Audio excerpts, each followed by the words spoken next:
नमस्कार मित्रों, मैं राजीव रंजन प्रसाद। सौंदर्य प्रसाधनों के दृष्टिगत प्राचीन भारत में जितनी विविधता देखी जाती है वह इस संदर्भ में आधुनिकता को भी मात देती है। प्रसाधनों का कार्य नारी के सौंदर्य की अभिवृद्धि था, परंतु क्या केवल इतना ही?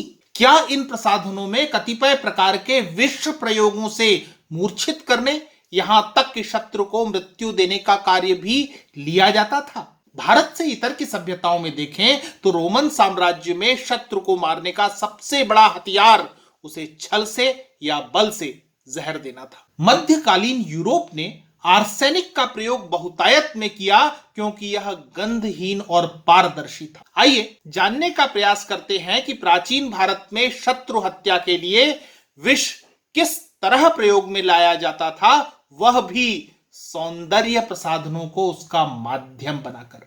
विषय की गहराई में उतरने से पहले यह तो जान ही लें कि पुरातन कितने तरह के श्रृंगार प्रसाधनों की बात करता है। पाली ग्रंथ ब्रह्मजाल मुक्त के अनुसार प्रसाधन के अंतर्गत अनेक घटक आते हैं, जिनमें प्रमुख है उत्सादन, सुगंधित वस्तुओं का आलेप, परिमर्दन, बल लगाकर लेप लगाना, स्नान, संवाहन, शरीर की मालिश, अंजन, आंखों का श्रृंगार, माल्य विलेपन, विभिन्न तरह की माला पहनना, मुख चूर्णक, चेहरे को आकर्षक दिखाने के लिए चूर्ण अथवा पाउडर लगाना, मुखावलेपन, मुख पर चमकीले लेप का प्रयोग, हस्तंध, हाथों में आभूषण धारण करना, शिखा बंधन, केश विन्यास, मणि माणिक्यों को धारण करना आदि।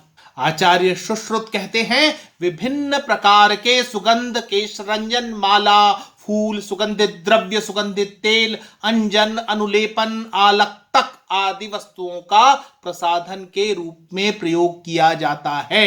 संवाहन शब्द अनेक स्थानों पर केश सज्जा से पूर्व उसे धोने अथवा शैंपू करने के लिए भी प्रयोग में मिलता है। यहां जोड़ना उचित होगा कि शैंपू विश्व को प्राचीन भारत की देन है। इस पर विस्तार से फिर कभी किसी कार्यक्रम में चर्चा करूंगा। वह समय था जब शासक सशंकित रहता था कि उसे मारने के लिए षड्यंत्र किए जा रहे हैं।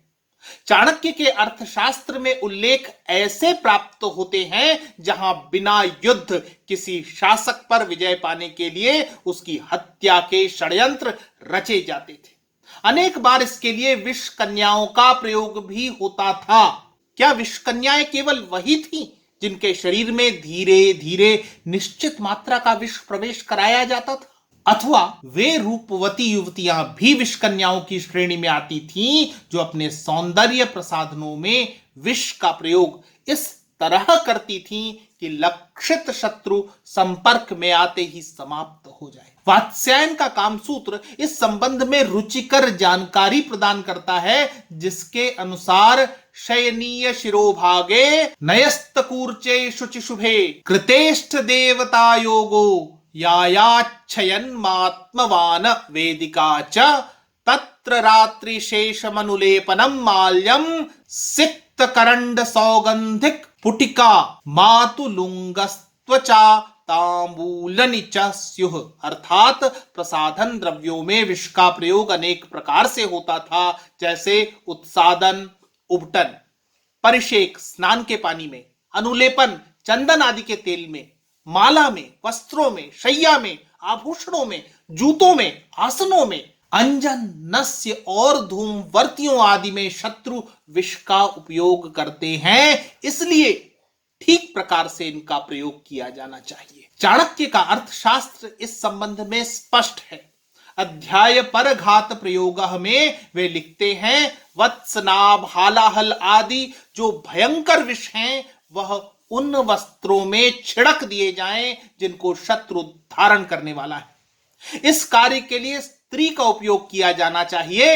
इसी अध्याय में दिए गए अनेक उपायों में से एक है शारिका कपोत बकबला कालंड मार्काक्षपि लुक स्नोहि क्षीर पिष्ट मंधीकरण मंजन मुदक दूषणम च। अर्थात मैना, कबूतर, बगुला आदि पक्षियों की विष्ठा को आक, पीलू तथा सेहुण के दूध में मिलाकर जो अंजन बनाया जाता है वह शत्रु को अंधा कर सकता है। इससे पानी को भी जहरीला बनाया जा सकता है। ध्यान दें कि आंखों के प्रसाधन का किस तरह प्रयोग हो रहा है। एक और उदाहरण अर्थशास्त्र से ही। गोमयेन तिन्दुकारिष्ट कलकेन मर्दितांगस्य भल्लातकरसा नुलिप्तस्य मासिकः कुष्ठयोगः। अर्थात गोबर, तेंदु और नीम के कल्क से शरीर पर मालिश करने के बाद यदि भिलावा और पारा मिलाकर शरीर पर लगा दिया जाए तो 1 माह के भीतर कोढ़ जैसी बीमारी उत्पन्न हो जाती है। संज्ञान लें कि यह कार्य भी प्रसाधन लगाने के दौरान ही संभव है। विश्वास में लेकर ही शत्रु के साथ ऐसा किसी परिचारिका द्वारा कराया जा सकता था। हनी ट्रैप आधुनिक समय में खूब चलन में आता है, परंतु वह समय भी था जब किसी राजा अथवा राजदार का ऐसे ट्रैप में फंसना अर्थात सीधे मौत को गले लगाना हुआ करता था। अंतःपुर में स्त्रियों के मध्य भी स्पर्धा रहा करती थी, जिसमें अनेक बार प्राण लेने का तरीका प्रसाधनों के माध्यम से शरीर में प्रविष्ट कराया गया धीमा अथवा तेज जहर हुआ करता था।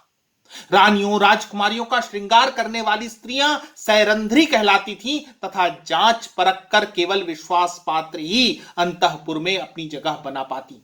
अज्ञातवास के दौरान द्रौपदी को विराट महल में तब सैरंध्री का कर्म मिला जब रानी को विश्वास हो गया कि उसके पास काम मांगने आई स्त्री पहले इंद्रप्रस्थ की साम्राज्ञी का श्रृंगार किया करती थी।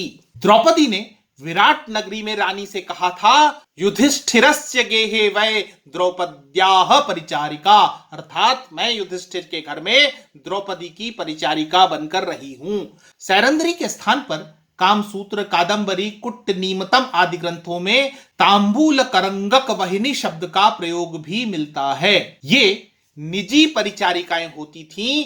महत्व की बात यह कि ये राजा अथवा राजकुमार का श्रृंगार भी किया करती थी। यदि इन्हें षड्यंत्र का हिस्सा बना लिया जाता तो यह शत्रु पर अचूक वार सिद्ध होता था। यही कारण है कि सैरंध्री अथवा तांबूल करंगक वहिनी की गतिविधियों पर गुप्तचरों द्वारा नजर भी रखी जाती थी। प्राचीन भारतीय इतिहास के ये संदर्भ यदि न समझे जाएं तो तदयुगीन राजनीति को भी सतही रूप से ही जाना जा सकता है। मित्रों, आज इतना ही।